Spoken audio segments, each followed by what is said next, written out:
Ooh, I gotta turn off my heater. You have your headphones in. We're good. Okay. Your eyes. That was so funny. Yeah. It's like the best. I'm actually very nostalgic. I'll mention that. I'm like, ah. Welcome back, friends. It's us, the Reading Queens, and we're here to blab about our favorite books, why we love them, and the book boyfriends we wish were real. And we're so happy you're here with us for another episode. I'm Valia. Hi. And today I am joined by three of our awesome queens. Ladies, please say hello. Hi, I'm Tess. I'm Kay. I'm Hanna. Welcome back, ladies. We have officially made a full circle. If you guys remember, these are the ladies that were on the first episode. So I'm kind of really excited that they're back because it means that we made a full circle. So I'm feeling all nostalgic about it. I was like, oh, it's our original crew. yeah, I know. It's kind of weird to think about it, actually, because, I edit these and stuff, and it's been 13 this is episode 13. That's just crazy to me. We just love talking about books so much, and it's fun to be back with our same people again, I think. Yeah, it's fun to so hang out. magical. Exactly. I like all the other queens equally. Other queens. Yeah, yes, who are- that's true. Everybody's done such a good job on this, and I'm just enjoying the feedback we've been getting from people too. It's really, really fun, and I love that we keep adding books to people's TBR lists because it's the best. Yes. Oh, it's dangerous. Well, that too. Hanna, I did have a question for Hello. you because, you have been back already, but also you It's true. haven't. I was the last couple of episodes have been around. But you haven't But been nobody with this asked me book. the important question. What have you baked? I know. I was going to tell you guys last week. We started talking about something else. And I was like, no, but I baked something really awesome. So I think you should just, tell us now because we're here Okay, again. okay. And I have to warn you that if you have me back on in a month, I have in my family 4 birthdays next month. Ooh. All 3 of my children and my husband all have their birthdays, so you can ask me later what baking I've done. Because I'll probably be like, I don't want to eat anything sweet for 2 years now. Every year I'm like, that's enough. No, but so we rep for Owl Crate Jr., me and my kids. And it's a book box, and you get all this fun stuff. And they had one that was Winged Beasts, and it came with a cookie stamp. Ooh. I have never made stamped cookies before. Have you guys made stamped cookies? No. Cookies. This is a thing. So it's Kay doesn't bake. Yeah, as we all know. It looks like, at first we were like, what is this? Is this like a giant wax seal thing? It's like a round, cool round. I'm making a thing. You guys can't Nobody can see you. Listen to me. I'm making a circle with my hands. It's so helpful for explaining this. And it's got a handle, and you stamp it. And it's like silicone pictures. So it makes your cookies have a phoenix stamp on them. Because it was That's so cool. cookies. Cute. So I made lemon shortbread, and they were all phoenixes, and I felt exceptionally awesome. And it was really easy. You just make the ball, and then you squish them. You don't have to roll out the dough and cut out all the shapes Okay. and ice them. You're just like, look, it's a phoenix. Smack. That Smack. sounds fun. Smack. That's amazing. It also takes out your aggression. Although my 3-year-old wanted to help, and she can't push very hard, and she got mad at me for helping. Hers were these kind of weird, one side's really squashed and one side's, and I'd have to fix them. It was cute though. So Phoenix cookies. I don't know if I can beat that. I'll just have to keep making Phoenix cookies. I actually did bake something, though. This is so funny. I What? forgot about this. I baked something because of a book. Hanna, of course, inspired me. And I did. I found the recipe Really? for, these scones that are in my book, Court of Bitter Thorn. There are some scones that are fried, and I went and found a recipe and shared it with my newsletter Because I'm on your newsletter and I saw that and I was like, nice. fried scones I have never heard of, so I Yeah. have to make those still. They were I'll report back actually with that. delicious, as I knew they would be. But it was fun. My husband was like, "Oh, we should make these more." He had all these plans, and I'm like, "No, this was like a once in 10 years kind of thing." Oh my gosh. I love But the that. kids, my husband and my kids loved it, and I loved them too. They were really good, so that was fun. That's really cool though, because you shared it in your newsletter, so people can just make them as well. I might have to try it. Yeah, Yeah, I just looked thought it yummy. would be fun because we love our favorite books so much, and to be able to bring a piece of that book into the real world, Right. you know? So that's why I wanted to find that recipe where it's just like, you can eat what she ate. Yes. That's It's super kind of at an cool. important moment in the book, too, when she gets that scone, so. I love doing that for my books, so I thought it was so cool you did it for yours. Because, like, Yeah. my books always, I'm like, and then they're eating this thing. And sometimes I just have them make recipes that I normally make, so it's not like I have to go out and look for it. I was just like one of mine, they did make chocolate chip cookies, and my secret for chocolate chip cookies is that you make half chocolate chips and half salted caramel chips. So now you know the secret. Yum. And it's so good. And I, like, won like the best chocolate chip cookies at our fall fair one year, and I was like, it's like Nice. only like 4 people entered, but I still won. Oh, So now I'm exactly. like, these are my award-winning cookies. So then I just like wrote them into the books. I'm like, this is what they should be making because these cookies are wonderful. So, My characters drink a lot of wine, and you guys, I do not drink alcohol at all. so you just like make up what you think it would be like. Well, I mean, I have drank alcohol, but I'm just like, it's funny to just write about characters who are like drinking wine all the time. It's so cool and it's delicious. And I'm just like, I don't like wine. I don't like alcohol at all. I drink kombucha and tea, but I don't know, my characters, They just like their wine. they like their wine. They're fae. I mean, fae love wine. So what can I do? I just wrote a scene with Faye Revel, and I was like, I write like super sweet, and I know a lot of people let their like 12-year-olds read them, and I'm like, I can't have them like drinking alcohol in this thing. But like, what else are they gonna drink at a revel? I had them drink juice. Like, Yeah, some fairy I don't nectar. know, some like cool fairy fruit. Yeah, that Yeah, nectar nectar. That's works. the perfect It word. made Yeah. sense. But I was like, if I was at this party, we'd probably have some cider because it would make better sense. Maybe I can make it non-alcoholic cider. I don't know. I feel like a responsibility to To your to read my readers. books. Yes. I'm just waiting for Tess to have a book with like them drinking kombucha or something. Yes. Just sitting around They should. with their little glass bottles, you know, the ones that they sell with like little designs on them that like look Yeah, yeah. different fruit. Yeah, it's We just discovered non-alcoholic those. fermented fairy tea. Like, that sounds like the jam. There you go. We should get It's some good more. for the system, right? Exactly. Yeah, that's why they don't get sick, right? We just didn't know about it. Now everybody They're knows. long-lived. That's the secret immortality. They got some crystals. They got some kombucha. Yeah. Hey, so how do you guys keep track of your books? Like the books that you have read or the books that you want to read? I feel like I always have 3 different systems that I'm using at the same time. Does that work for you? And I mean, it does, I guess. Okay, so what do you? Yeah, tell us. Explain your 3 systems. Okay, yes. So basically, I guess it's really only 2 systems, but I have my Goodreads TBR. Basically, my Goodreads TBR is just any book ever that I'm like, ooh, I might want to read that someday, goes on the Goodreads TBR. And so that has lots and lots of books on it, lots that I probably will never get to. Then I have my other TBR. Your real TBR? My real TBR. We should say, like, if somehow you don't know what TBR means. Oh, yes. It is to be read. To be read. So it's like our Yes. TBR pile or Yeah. list is like, it's always a long-standing joke that will Yes. be crushed by our own TBR stacks. Exactly. And so on. So then I have my other TBR in my reading planner, which actually Valia gave me because she's the Ooh. coolest. So thank you to Valia. Anyway, so I just have like books that I want to read more immediately. And I kind of write them in an order, but also I've discovered I'm a huge mood reader and I read way faster when I'm reading what I want to read. So I just kind of read whatever I want from that list. And then I also a lot of times will have books that I want to buy, but I'll read them from the library first, and then if I like them, I'll buy them. And let's be honest, I buy like all of them. Control, so. But I do like reading on my ebook better than paper books or paperbacks. So a lot of times I'll get them from the library first, and then I'll buy them for Bookstagram. Okay. For my bookshelf, and so I can reread them if I want. That's a smart And admire idea. them and pet them. Yes, And yeah, exactly. think how pretty they are. But I do love Goodreads for the books that I have read already. That is what I use.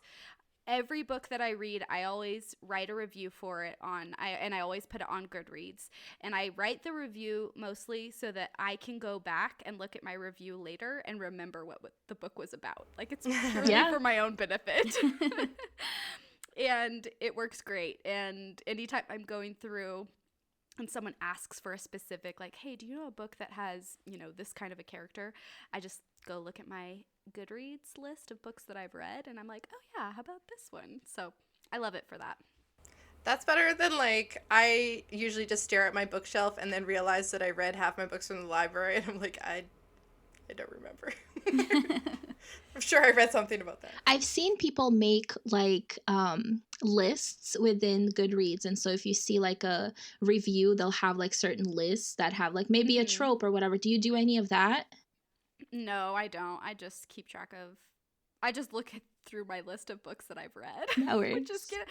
which is getting kind of long. I didn't join Goodreads until 2018, so it really hasn't been too bad. But as I read more, maybe I'll have to get more lists.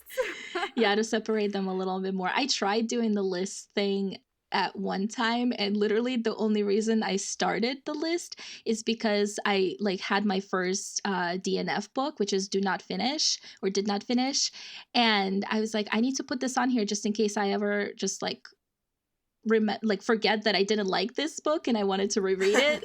And so I made a DNF list, and it just has like one book on it. I have a DNF list also, and it has 2 books. Okay. Have you guys seriously not DNF'd more books than that, or are you just not tracking them? I actually did not finish.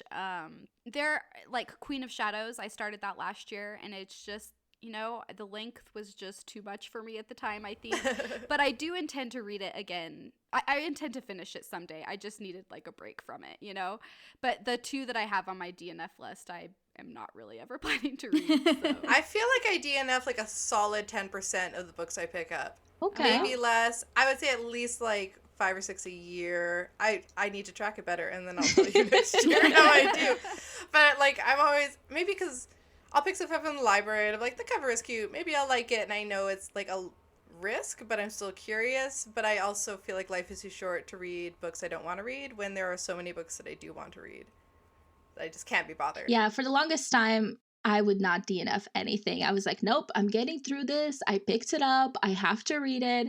And a couple years back, I was like, why am I torturing myself? Like, first of all, I'm not like even having a good time here at all.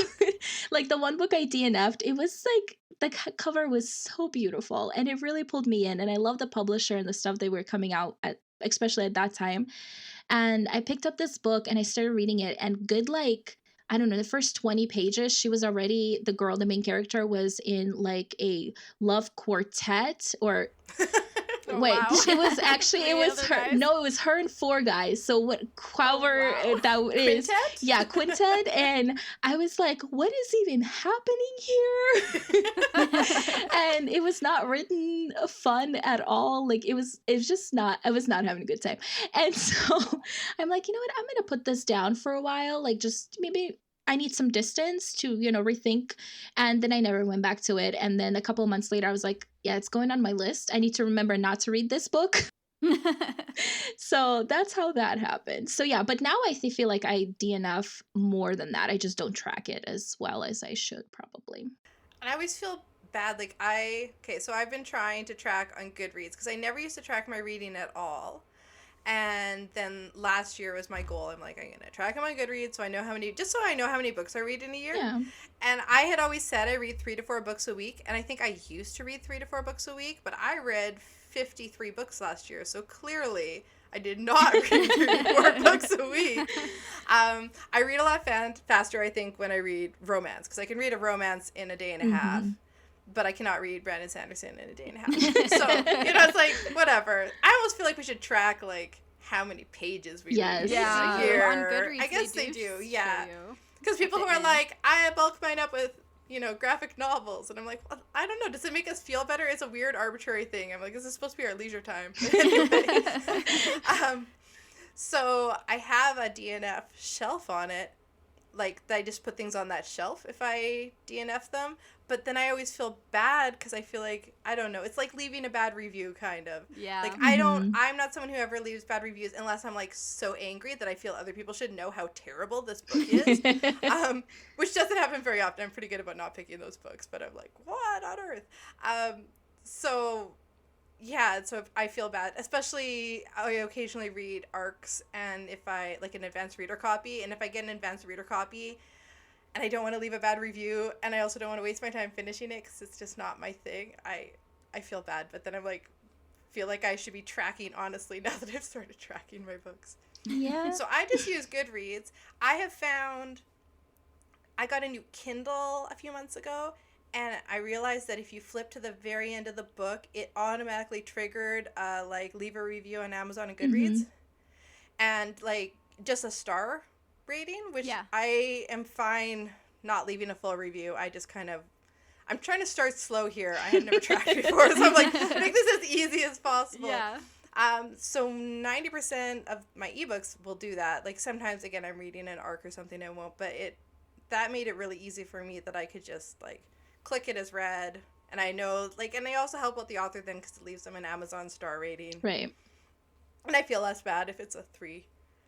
If it's a 2 or a 1, I've already DNF'd it. So Yes. Yeah. There you go. Tess, do you track your reading? So I'm trying to actually track it this year. Previously, I would kind of use Goodreads in retrospect. Like, when I first signed up for Goodreads, I'd be like, okay, what books have I read? But, like, I don't know why I'm really weird about Goodreads in that, like, I feel like it needs to be really pretty and organized. Like, I have different shelves. I have, like, a Faye shelf. And I also read a lot of different books. And I, like, found that I don't know, I consider them part of, like, my public persona. Okay. So there's a lot of books that, like, I don't really want to put publicly, especially since I link a lot of that to my author account, which is not, you know, a lot of readers don't have to worry about stuff like that. But, like, I read a lot of books that are, like, spiritual and kind of woo-woo, and, like, books about, like, crystals and, like, stuff that, like, I don't know, a lot of my, like, friends on Goodreads probably don't really care about. So Goodreads kind of became more of, like, this pretty place for me to organize books, but might not be 100% accurate to what I'm actually reading and what I have read. So I'm trying to get better about that, and I just track it privately, or at least right now. I have, like, an online planner on Trello, I think it's called, where I have my Kanban board, and I've been tracking every time I read a book, and I have it pushed over to my done pile, and I'm doing it quarterly. So at the end of this quarter, which will be in, like, at the end of March or whatever, I'll have to figure out where I want to start tracking them, because just like what Hanna was saying, I want to know how many books I read in a year, because I thought I was a really slow reader and I didn't read a lot, but I'm like, you know what? Let's just find out. So for now, I'm tracking every book that I'm reading in there. I still haven't been really tracking nonfiction though, which is, like, that's one of those things where it's like, I don't really want to share with everyone on Goodreads, like, all the nonfiction books I'm writing. Like, do they care about the, like, writing craft books I'm reading and, like, all my crystal magic books or whatever. But the other way that I track what I want to read is I use Amazon wish lists. I just have used them for so long, so many years, and I have them all by genre and different, like, categories. Like, I have one for fae, I have one for urban fantasy fae, I have one for epic fantasy, I have one for nonfiction writing. I have so many different wish lists on there, so that, like, if I'm in the mood for something specific, the first place I'll usually go is my Amazon wish list and see if anything stands out. There's also a bunch that I added, like, a long time ago, and I'm like, I don't even want to read that anymore. So sometimes I'll go through and, like, delete them. So it's probably not as, like, it's probably not as streamlined as if I would just use Goodreads like everybody else does and actually honestly track everything I'm reading and, like, I don't know. But I do want to start getting better about, like, posting when I have finished a book on there and, like, at least doing, like, a star rating.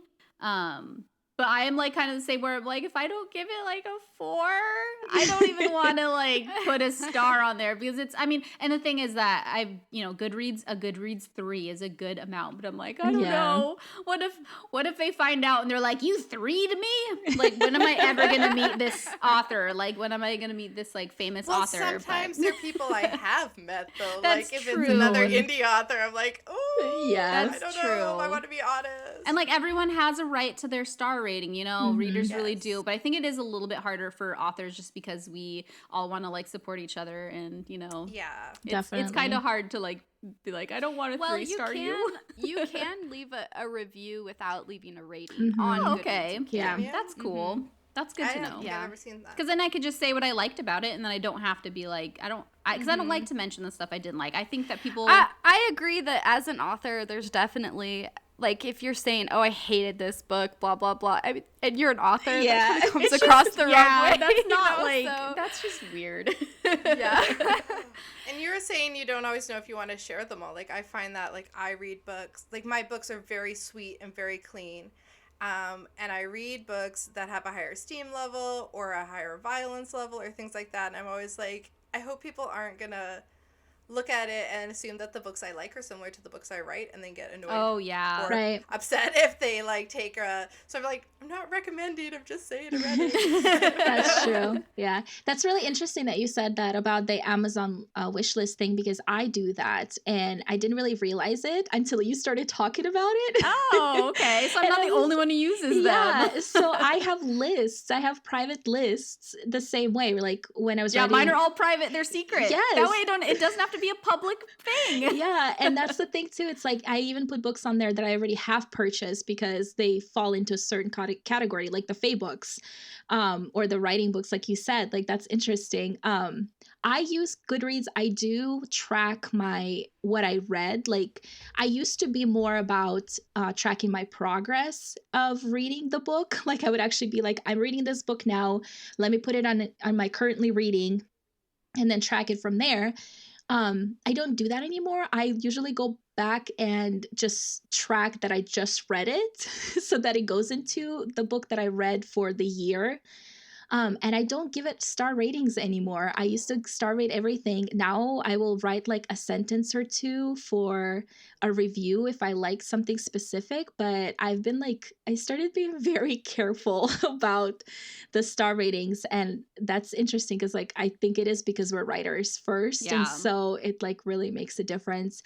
My other big thing is you guys know I bullet journal. And for those who don't know what a bullet journal is, it's just basically a list system of keeping your life in track. And that's what I use. And I use it more in creative ways. So I like make, special layouts and stuff like that for it. But I have like a yearly page for books that I read. And then I have a monthly page for books that I read. So that way, every single time I read something, I can write the title, the name of the author, and then now I'm specifically writing like a trope that's in the book. Ooh, smart. And and if there's like a specific sometimes a specific name that I liked, I will write that out too or something like that. So like I'll make like a little bullet points of like 3 things per book when it comes to like the genre specific, and then the trope, and then a few things that I like about it, so that if I ever have to like go back to it, I can be like, this is the trope for it, and this are the things I liked, and whatever, without it being public knowledge.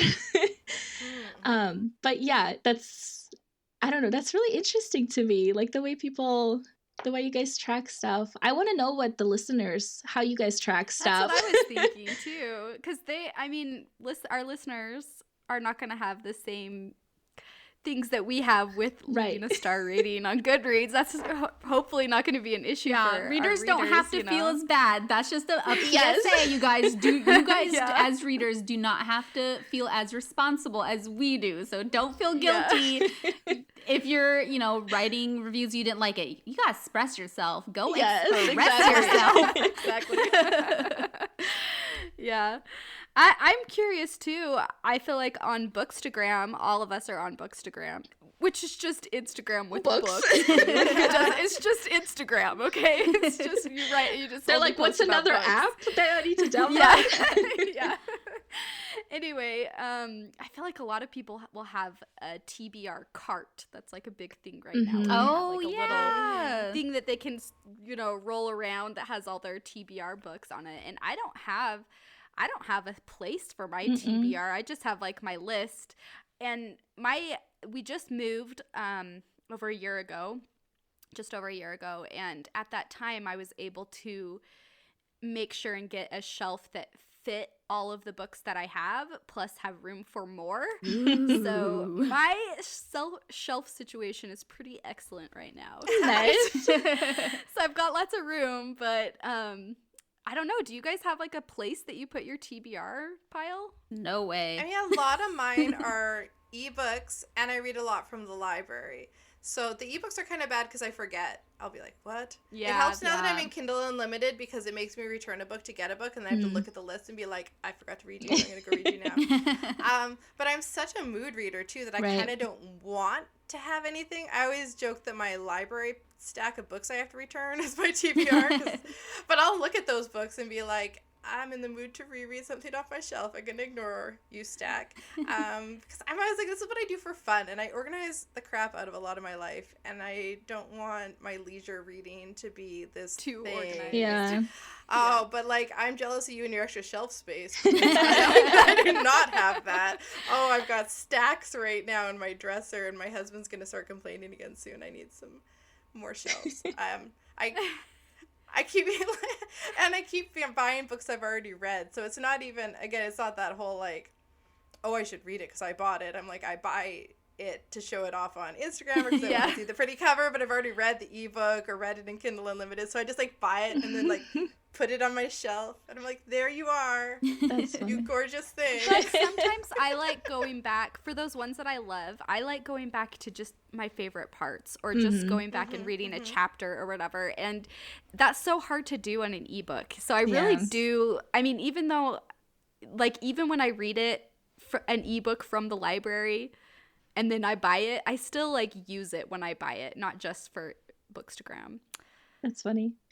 But of course, it is mostly for Bookstagram. Of course, yes. I always say it has to be like really pretty and a book I'm going to reread. And if it fits both those criteria, then I buy it. If it's only one I'll reread as an ebook. And if it's only really pretty, I'm like, Hannah, who are you fooling? I like to buy it too, because then I'm like, then I'm supporting the author, you know? So it's like, I read the ebook from the library, but anyway. That's funny. I keep my TBR, so I don't have like a TBR for every month. I made a TBR for the year of like 21 books that I have to read in 2021 because like either they've been like on my shelf for too long, or like Clockwork Princess that I just haven't finished. That I've been avoiding for like 10 years.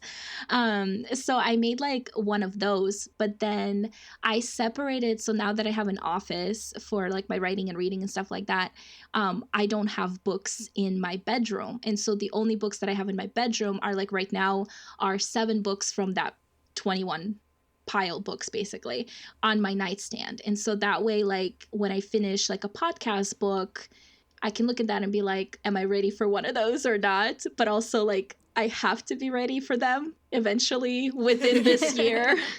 That is like, 3 months in now, but I just, it's one of those things. We'll have to check back with you in December and be like, how's it going? Be like, how's that stack on your nightstand? Did it go? It probably will just get bigger and bigger, and like I'll put plants like, on it. Now it's 30 books now. Yeah, exactly. No, but that's how I've been a lot in the last like maybe 6 months, is I've been very much of a mood reader and then research reader. So it's like one or the other. It hasn't been like, let me just read something because I feel like it, or like that I have a TBR for it. No, it's like because I feel like it, or I have to do it for work.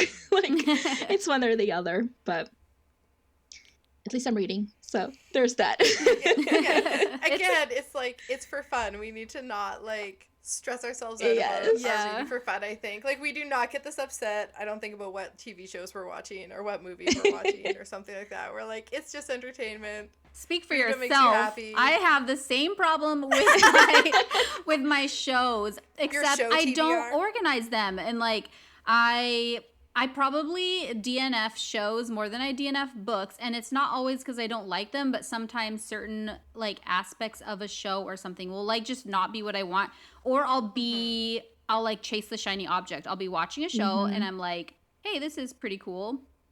I like it, but then something new will come out. I'm like, oh, but I must watch this, and so I will get into that. And Valia, you'll be so mad at me that this happened actually, because I knew it. I was watching the originals, which Valia was like, okay, you have to watch it, you're gonna love it. And I like watched the first 3-4 episodes. I'm like, yeah, this is so good. I'm really liking this. I didn't finish Vampire Diaries. Like, I watched a few seasons of it.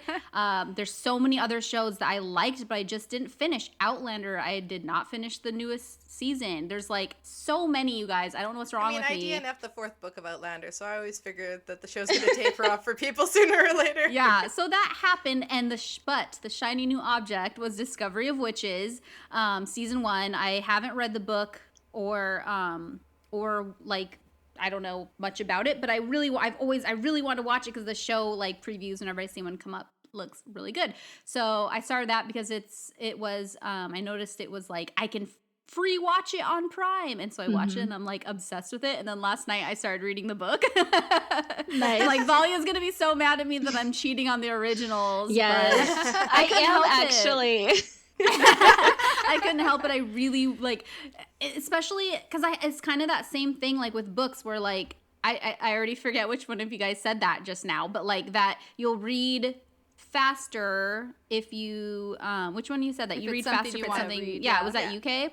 That was me, so yes. that's I will be more excited and invested and watch a show faster if it's something that I really want, and not just because I feel like I have to finish it.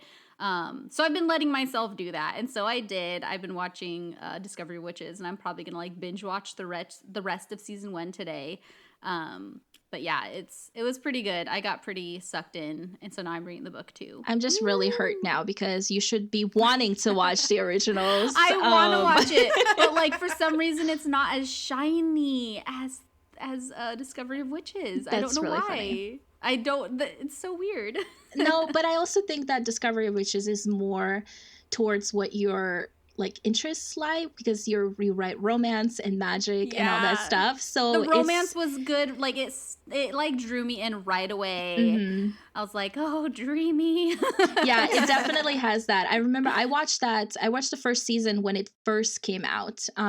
When they first released it, they had a 7-day trial for Sundance or something like that when it first came out. So I just binged it right away because I read the book, and I loved how different it was, because the book is very the book is very smart. I don't know if that's the right word, but it's very heavy on the knowledge of everything. It's not a light and fluffy read. That's the thing. It's it's very involved in the history part and everything. And I don't remember if Deborah Harkness is actually a PhD person or anything like that, but I feel the book read more like a history book than a romance novel.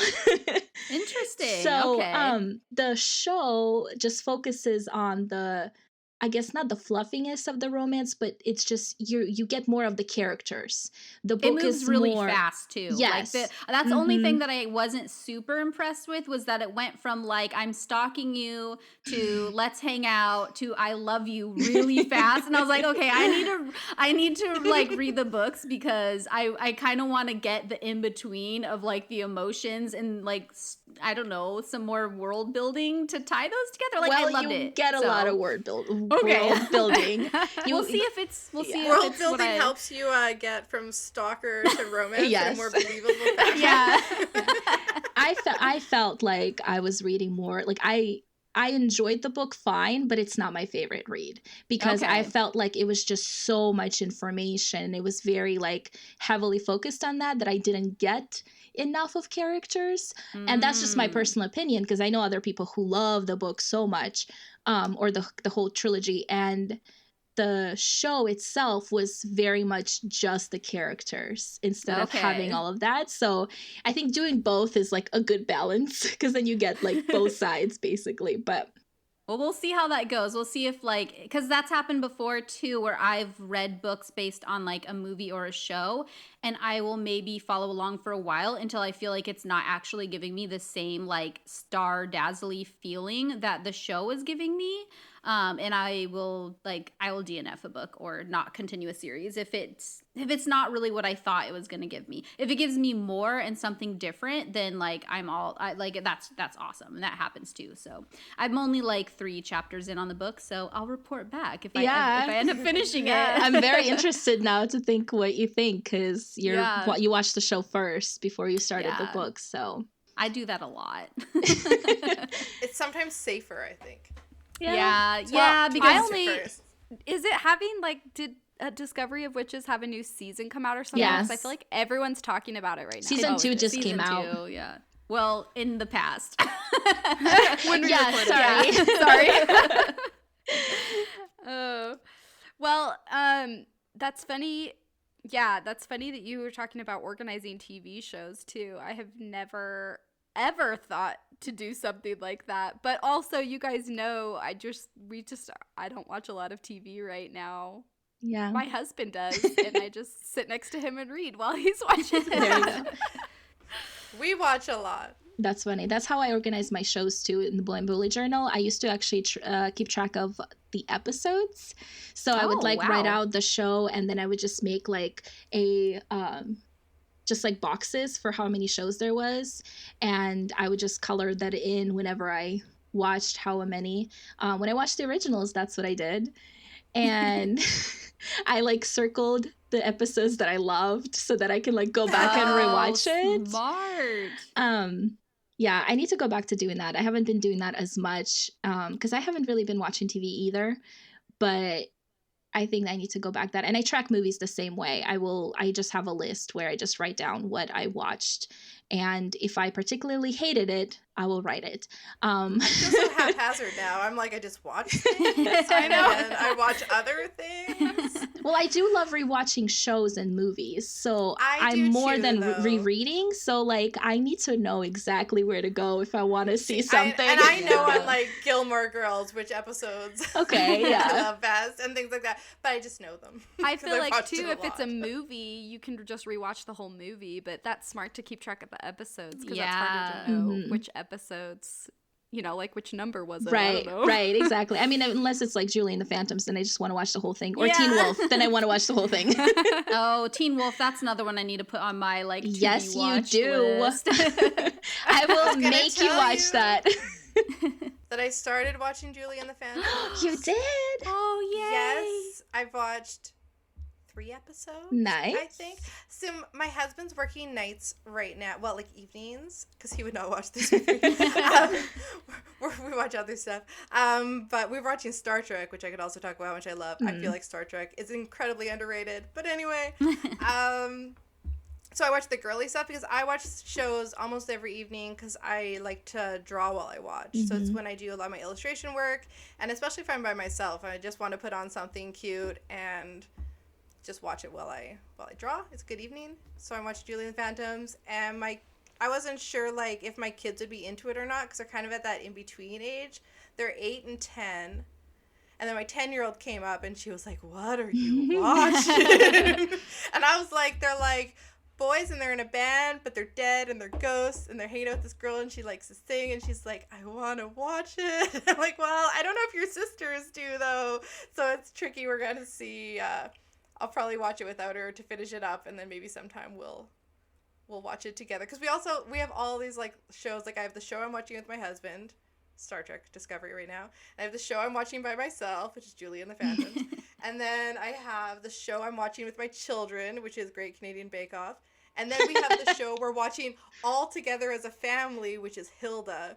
Which is that if one's you guys cute. haven't watched Hilda, it is, I think, the best thing on Netflix. Honestly, I love it so, so much. But we have to all be watching it because we all love it so much that if all 5 of us aren't there, we get very upset. Then we'd have to rewatch episodes. I have the exact same dynamic in my house. It's my girly show that I watch alone, the show that I just watched with my daughter, which was Julie and the Phantom. She's 9. She loved it. We've also had some other ones. And then there's the one we watch as a family, which before, I think our last one that was Mandalorian. And then we went on a binge watching of Ip Man, which is a martial arts movies, which are amazing, and then Lord of the Rings. So those are like our family ones. And then I have the shows that I'm watching with my husband. So that's when we get like the stabbing and the the stuff like that. Oh, but we also watch one of the cool things is that sometimes my girly shows and my shows I watch with my husband kind of cross over. And the most recent one, which I wanted to tell you guys about,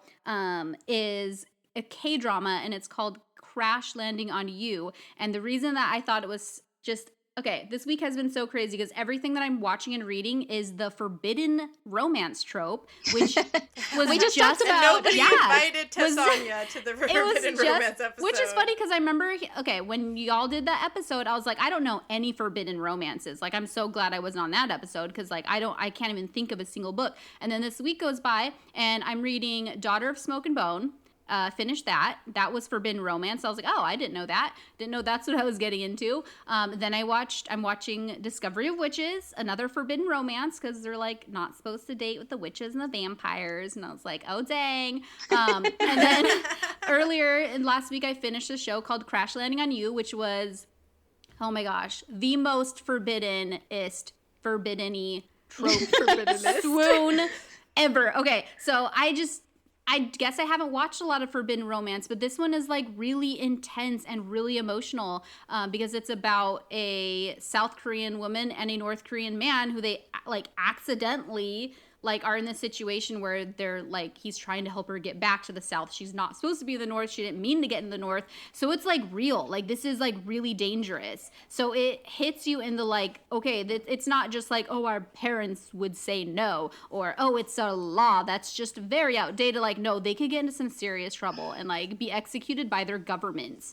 But this like, I know not all of us watch K-dramas and I'm very obsessed with them, but has like all the best K-drama tropiness of swoony romance ever. Like it's also very emotional and I was like half in tears every episode. I was like, oh my gosh, how are you guys going to be together? Look how much you love each other. And I was just like, I still will just like sit on my couch and I'll just be like, I wonder how Yoon Se-ri and like Ri Jong-hyuk are doing right now. Just so involved. Oh my gosh, I'm so involved with that romance. So if anyone wants an emotionally intense K-drama to get into with forbidden romance trope, please watch that and someone please talk to me about it because I'm like the only one. Well, one of my friends watched that one has been recommended to me like so many times. I just haven't done it yet. Please, I need you to talk to me about it. Maybe if you watch the originals. Oh my gosh. Oh, it's a hostage situation. Yes, no, you deserved that. I think. Yes. Yeah. No, totally. But it's really funny because on TikTok there is a video that it like came across on my For You page, and it was literally talking about K-dramas, and it was kind of like how we're watching a show and somebody will like kiss in the first 3 episodes and you're like, oh my gosh, that was so angsty. And then you watch a K-drama and it's like a whole season and they touch hands at the end and you're like, oh my gosh, no, that's real angst. So they're always like, yeah. Their K-dramas are so good at that because there's like, oh my gosh, I just love the tropiness of K-dramas. Like I'm obsessed. And it's like, there's just specific things that every single one does. There's like a freeze frame at the end when something kind of romantic is about to happen. There's a kiss that, they finally kiss and it's shot from like a million different angles and shows like replays it over and over again. Yeah. And then there's like the looking into each other's eyes and they stop. And then they're like, oh my gosh, I love it so much. That's awesome. awesome. I've been wanting to get into K-dramas, but it's back to the whole, I watch girly things by myself while I'm drawing. Yeah, you have subtitles to. Subtitles are not saying the words. That is true. So I'm always like, when am I going to watch that, though? Like, I don't know. Boys Over Flowers is that's usually what I recommend as like the starter K-drama because it's like suck people in. Oh yeah, because it's super cheesy but like really really good and it's like angsty. It's like high school drama-y angst, enemies to lovers. It's like I don't know. That one's my top 3. Like I have a top 3 and Boys Over Flowers will never leave because it was my very first one. It was so good and no other ones have had that same like the enemies to lovers trope on that one is like so strong. It's so good and it's like intense. I was so stressed out. Yep. Who doesn't? Exactly. Yeah, really, if we're gonna be honest. Yes. Well, I think that this is like a good segue into talking about what we're gonna do next week because tropes. We love our tropes. Oh yeah. And we'll be reading a few books. Each of us will read a book, the specifics trope, and then we're gonna talk about it next week. So make sure you come back if you love trope discussions because this is what we do, and it's really fun. Tess, what are you gonna be reading for next week?